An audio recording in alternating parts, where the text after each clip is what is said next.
Downton Abbey is ultimately the story of the aristocratic Crawley family and their downstairs staff. However, the series also meaningfully tracks the changing role of women in the early 20th century, marked by the ever-changing fashions of the times. On this edition of Showcase, we'll be discussing how the costumes and wardrobe used in the making of Downton Abbey help to convey our favorite characters' personalities and their social role within the storyline. So if you're as big a fan of Downton Abbey as I am, you won't want to miss this episode. Stay tuned. Showcase is coming up next.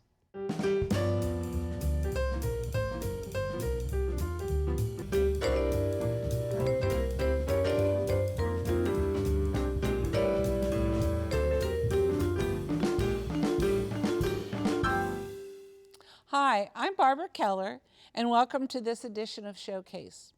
On today's episode, I'm joined by Cynthia Amnéus, who is the Curator of Fashion Arts and Textiles at the Cincinnati Art Museum. Thank you for appearing on Showcase. I'm delighted to be here, Barbara. Well, tell us a little bit about your background and what brought you to Cincinnati and the Art Museum.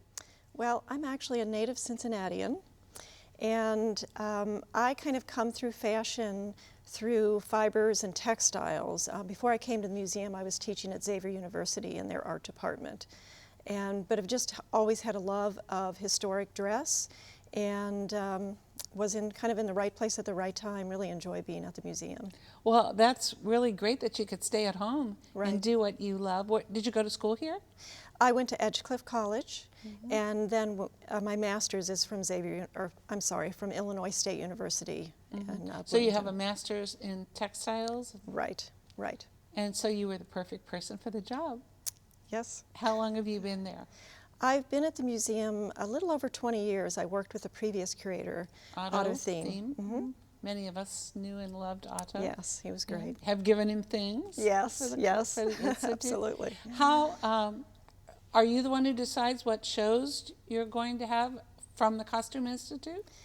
Well, in the museum, the curators usually generate the ideas for exhibitions, but we do have an exhibition committee, and so that's a variety of people from marketing to development and learning and interpretation who discuss the different ideas, and ultimately the decision is the directors. Right, and ultimately probably also the funders. Yes, 'Cause absolutely. I understand doing a costume show is expensive. Well, it can be. One of the things about historic dress and clothing is it takes up a lot of space in terms of storage, and it also requires a lot of preparation. So, I always like to use the example that a painting curator will say, "I want that painting there." They put a screw in the wall and hang it up. And that's it. And that's not the case with historic dress. You have a mount, which is generally a mannequin, and that mount has to be customized so that the historic piece of dress fits it perfectly. So that's a lot of hours and a lot of time. And you do a lot of that yourself. I do. We now have a textile conservator on staff, so I'm very excited about that. But I'm still doing a lot of the mounting. And the clothes are all in moisture controlled and light controlled, dark. Right. Our storage areas, and as well as our galleries, are all temperature and humidity controlled. So we maintain that for to preserve the pieces, and we keep them in the dark because they are light sensitive. Right. Well, we all love the Cincinnati Art Museum, and I thought of it throughout Downton Abbey and wondered what outfits we had that would be approximately the same as what they had. So tell us a little bit about Series 1 of Downton Abbey and how the fashions changed and evolved during that time. Sure. Well, Downton Abbey starts in 1912, and what I really enjoy about the series is the dress really is pretty much on the mark. So it's always exciting for me to see a series that the costume designers are really doing a great job of matching what's really happening in fashion at that time. So for instance, we have an image of a red dress which is by Mauer, who was a French designer. And this is the style that women were wearing in 1912. It's a very slim silhouette, very columnar, generally trained, and of course the Crawley women, because they're wealthy, their garments are quite embellished. So for instance, this piece is a pink satin with an overlay of red chiffon, and it has a metallic thread embroidery on it, which is very typical for this period. These dresses were very tight around the legs, and so it's what we call kind of a hobble skirt, and it really did cause you to have to kind of mince your steps a bit. We also have an image of a corset, and of course we see at one point in Downton Abbey Mary being dressed by Anna, her maidservant, and she's tightening up or lacing up her corset in the back. And this image is actually an earlier corset. It's from the 1880s, but it's a similar type of silhouette that you see. And of course, corsets, we all think of corsets when women, when we talk about corsets, we think, oh my gosh, how could they possibly wear corsets? They were so uncomfortable. And really, the times that corsets were uncomfortable is if women, what was called tight-laced, if they laced them so tight because they wanted a tiny little waist. Corsets were their underwear, and so they were very comfortable in them. They are restrictive, but they cause you to have great posture, so it's something that was really important to women. It's not like Gone with the Wind, right? Where you can't breathe, and yes. it has to be 18 inches, or else right. That was not the idea. No one's going to ask you to dance, or right. That eat was barbecue or anything. Exactly. That was not the idea behind corsets. I mean, it was their underwear. It was what they were used to wearing. So they certainly were wearing corsets at this time. And I think at the same time, Sybil, who of course is the youngest and is the most rebellious of the three sisters, kind of asks the question, well, why do we have to wear corsets? So she's already kind of chomping at the bit there early in season 1 to do something different, and we certainly see her do that as we move through. She's the most fashion forward, and of course she comes down at one point to dinner in that wonderful harem trouser outfit, which is quite avant-garde. And the looks on their faces, yes. They're shocked. Yes, they are. So, and it's actually Paul Poiret who began to design those around 1911, but they were extremely avant-garde. So, and we also have an image of a suit that the Dowager may have worn, and this is a gray suit by an English designer, Donovan, and what's interesting to me again is to see the Dowager, who very appropriately was wearing dress that was behind the times. So she's dressed in something like this, which really the style dates to more 1905, 1907, but would have been very appropriate for an older woman. And of course, it's just a much different style that fits her with the high neck. And you see her throughout the series. She always has something covering her neck and a high collar covering her arms, which is true of women today. As you grow older, you tend to keep those areas covered. And for good reason. Exactly. And she's going to be more modest, absolutely, all the way through. So that's really appropriate. So, and we have another image of a suit as well that someone like Sybil is wearing she goes to the women's rights rally at the end of season 1, and so she's wearing a suit similar to this. We also see Anna, the maidservant, wearing a gray version of this kind of suit when she goes to the War Office to inquire about some information about Bates. So suits were certainly worn by women in this period. But we'll see as we move into season 2 that those begin to change a little bit and are more affected by men's wear. So. When I look at some of these costumes, I think of what on earth do they do in the summer when it was so hot and there's no air conditioning, there are no electric fans. Right. Did they have, I'm assuming they had lighter fabrics, sure. muslin or what? Right, yes. And you do see that in the series. You'll see in the summer, them wearing what you would call summer white. So it's a cotton or a linen that's embroidered, embellished with embroidery, that type of thing. But, you know, I think too that, you know, just as we all do, we acclimatize to the area that we live in and the kind of clothing that we live in, and so they were used to that. And so, you know, no matter how hot it was, they were wearing their drawers and their chemise and their corset and possibly a corset cover, and then their fashionable clothing over that. And it makes me want to faint. Right. Exactly. Yeah. Yeah. But for the daytime outfits, the servants would have worn something sort of similar looking, but maybe not as lavish a fabric, or? Right, and you see that in the servants. I mean, they're wearing a variety of different things, and of course some of them have specific uniforms that change from season to season as they're kind of being updated.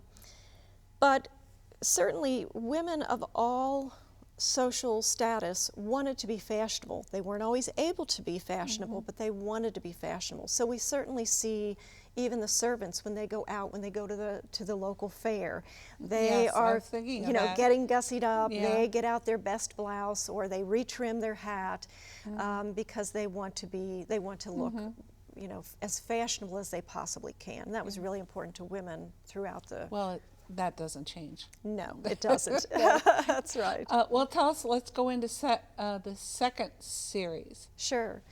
The second series, we have an image of a dress from circa 1915. It's a gray dress designed by Lucille, who was an English designer.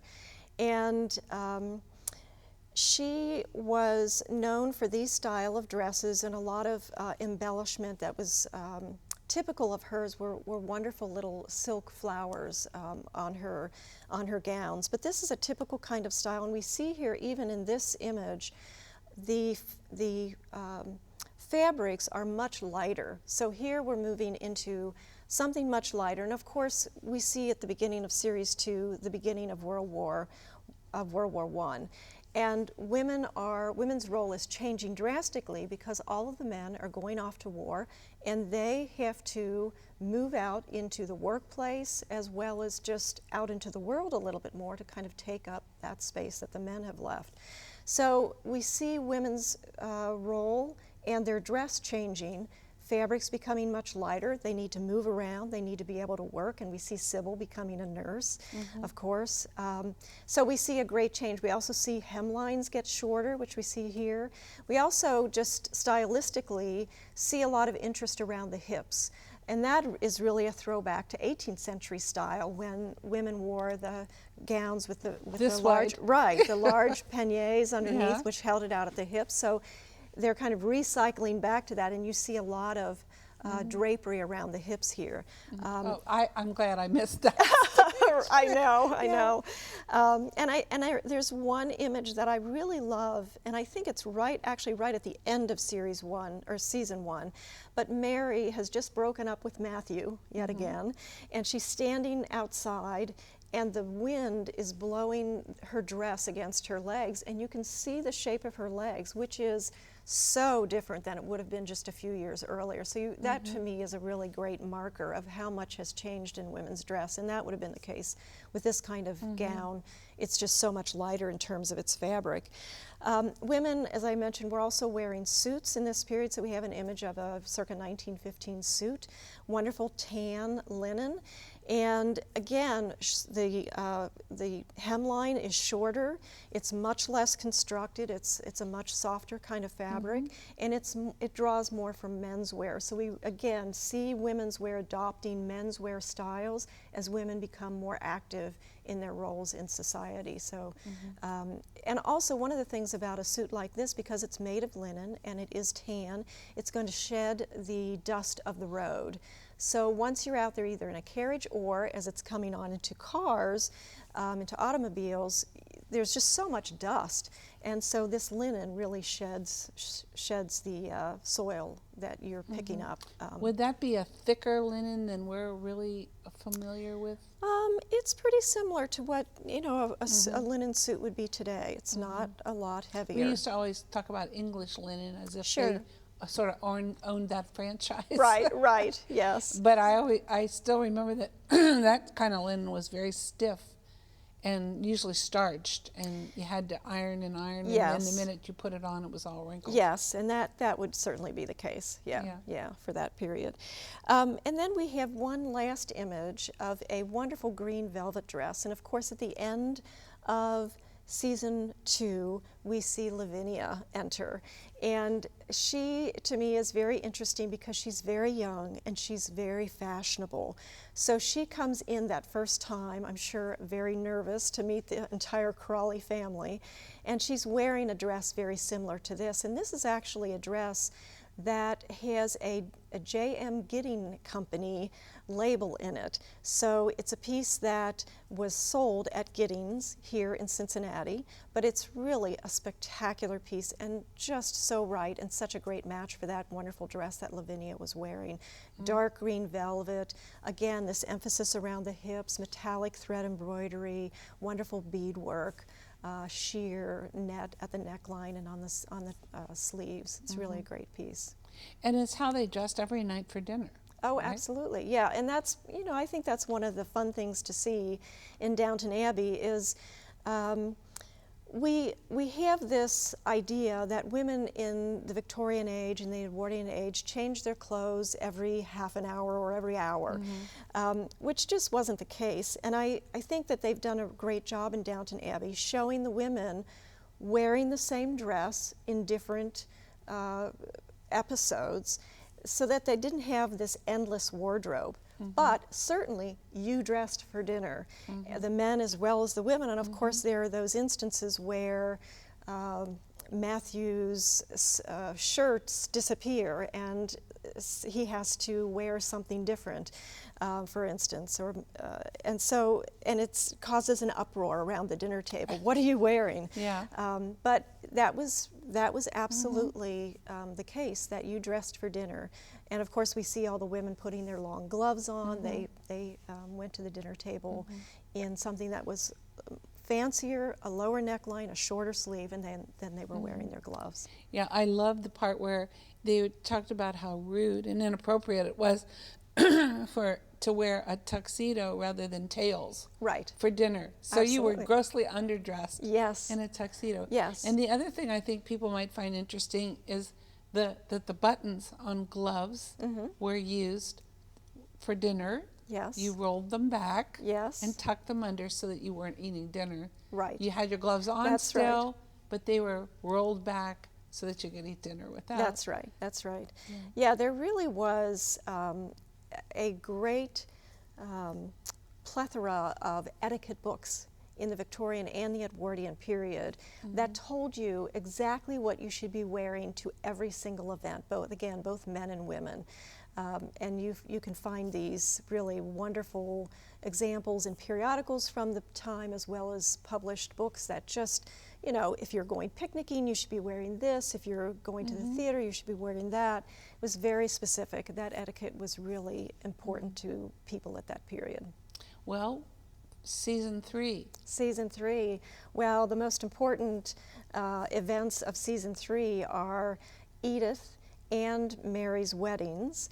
And we have an image of a wedding dress. This dates to 1921. And again, this is a piece that originated here in Cincinnati, was worn in Cincinnati, and was made by a Cincinnati dressmaker, Josephine Castleman.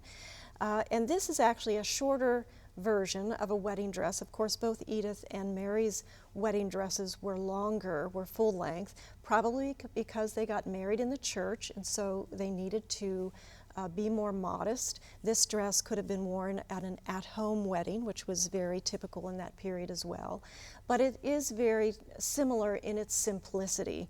So their dresses are really beautiful and just wonderfully simple, and that's what you see in this period, is this simplicity, this simple white satin that has just a bit of embellishment to it. So this is a great example from that period. I was wondering about that. I thought that Mary's was so simple. Oh, this is just heartbreakingly beautiful. Yes, yes. But their evening clothes were so, the bangles and beads and so forth. Right. But not in the wedding dress, whereas it's kind of the opposite for some people Right. today, where they get That's all the right. spangles out for the wedding, but really don't dress that way any other time. That's right. Was this sort of to personify that they were virgins, virginal kind of? Well, I think if you read the literature in in that period, it's more about being modest Modesty. and about is- being right. more, yes, and being more conservative as a bride. So right. you see You've again. sown your wild oats. If That's right. This it's- is yes. yes, When you're yeah. getting married Now and you're you're going to the settling down. church, you need to be Yeah. modest. Yes, Yeah. absolutely. Because Mary's dress didn't really have any embellishment Right. at all. Right, and it was very so simple. Beautiful. Yes. Well, and the other thing that's interesting, when Edith is getting married, she has her photograph taken with her sisters. And that was a brand new thing in the early 20s, that a bride would have her photograph taken. Because you don't see, I mean, you can find images of brides, photographs of brides prior to that.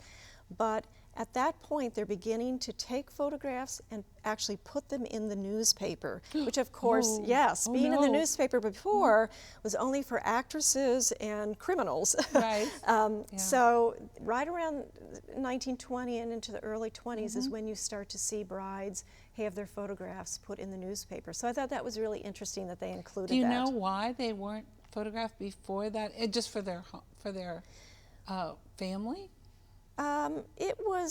It was just not something that we did. I mean, it was also brides generally didn't carry bouquets. That was a new thing as we move into the early 20th century, or into the 1920s actually. So it was more typical, for instance, for a bride to carry a prayer book, and that might be a You have to gift. have something to do with your hands. Yes, yes. I mean, nobody wants to come down the aisle Right. wondering where their hands should. Yes. Yeah. So, a lot of those customs that we think, or traditions that we think were always the case, were not there until the first or second decade of the 20th century. It's changed a lot. Did the fathers at that time walk their daughters down the aisle? Yes, they did. Always? Was that always? I think so. They were escorted. Yeah, Yes. They were yeah. giving them away. Yes. Well, yes. And, if you think about brides, centuries ago, they were handed over, they were Yeah. given over, and along They were a with their- commodity. and they were Exactly. actually, Exactly. I'm giving her care over to Yes, you. so that's a tradition that goes back to ancient Greece and Rome of, Yeah. kind of being handed from one man's household to the next. Right. So you couldn't be without that Yeah. guardian. I wanted to ask you about Rose. Oh, yes, yes. Talk a little bit She's about great. her outfits are definitely over the top. Oh, yes, and I'm looking forward to seeing where she goes in the next season. But she is, like Sybil, she's out there on the edge, and she's young, and she's wearing the latest fashions. So we see her wearing a dress like this. This is a day dress, and as we move into the 1920s, dresses are getting shorter, and we see this great example of a beaded dress, a day dress with a great cloche, and of course she's most up to date. And I think we have an image of another hat style from this period, which is a beautiful green silk piece with wonderful ribbon embroidery. So we see her wearing the most up-to-date fashions. The next image that we have is a wonderful yellow velvet piece that dates to the early to mid-20s. And this is a very typical dress. It's a typical dress for the period, but we see Rose introduce it first. So when they're at, I think it's Donegal, her parents' home, she comes down the steps and is berated by her mother for wearing this very revealing dress. And so we see a much lower neckline, we see those narrow shoulder straps, and we see a very low back neckline, which this dress does have. We also see, again, much softer fabrics. I think when we move into the 1920s, we expect hemlines to get immediately short, but fancier kind of evening gowns. Did have still a mid-calf length or almost ankle length. Those continued into the 20s for some time and were popular. And we also then see this very low slung waist. So in 1912, when we start Downton Abbey, the waistlines are still above the natural waist. By this time, they're really on the hips, so we see a lot of interest around the hips like we see in this piece. And then we also see her in the nightclub that she goes to. I was going to ask about that. Yes, where she's being quite the flapper there. And our next image is a great example of a dress from that period. Again, a low neckline, both in the front and the back, no sleeves, very bare, a sheer fabric that has a lot of beading on it, so it's going to hold it close to your body. So when you're doing all those new dances, you can really see the body moving. Yeah. Would she have been wearing only a chemise underneath? Or they weren't still wearing corsets? Well, corsets were still around, but someone young like her who's being very avant-garde would have been wearing the new brassiere. So that was new in the 1920s. To flatten them out. That was yes, to flatten them out. And actually brassieres from this period are very unshaped. So there's not a lot of shaping to them. They're very simple. So she would have been wearing a brassiere and some knickers and a slip under the dress. Oh, she would have knickers on underneath that? Sure. She would. Oh, yeah. She would have had. They would have been shorter, not the knee length of previous times. But she would have been wearing a little knicker with underneath there. Yes. Right. So I'm excited to see what she's going to do in this next episode since she's coming to live with the Crawley. She's going to shake things up a little bit, I think. Yes, I'm afraid so. I think she's going to turn out to be a good girl, though. Yeah. I sense that she underneath all that, right behavior, she's really a good girl. Yeah. This is so much fun and so exciting. And are any of these dresses are only they're at the art museum, but they're not on display? They're not on view right now, no. Some of the pieces you've seen, for instance, the wedding dress was in our Wedded Perfection exhibition. And then last year we did the Art Deco exhibition, and some of the 1920s pieces were in that. And some of them are in your book. Yes, they are. Which they can buy at the art museum. Absolutely. So we hope they do. Thank you so much. This was really interesting. And after the next 3 episodes, we'll do it again. Absolutely. That'll be great. That would be great. Thank you so much for coming. Thank you. This was wonderful. For more information about the Cincinnati Art Museum and their upcoming exhibits, please visit their website, cincinnatiartmuseum.org. You may also call them at 513-721-2787 or toll free at 1-877-472-4226. To watch all of our showcase episodes again on demand, you may do so at our website at cetconnect.org/showcase. Thank you for watching. I'm Barbara Kellar. Have a great night.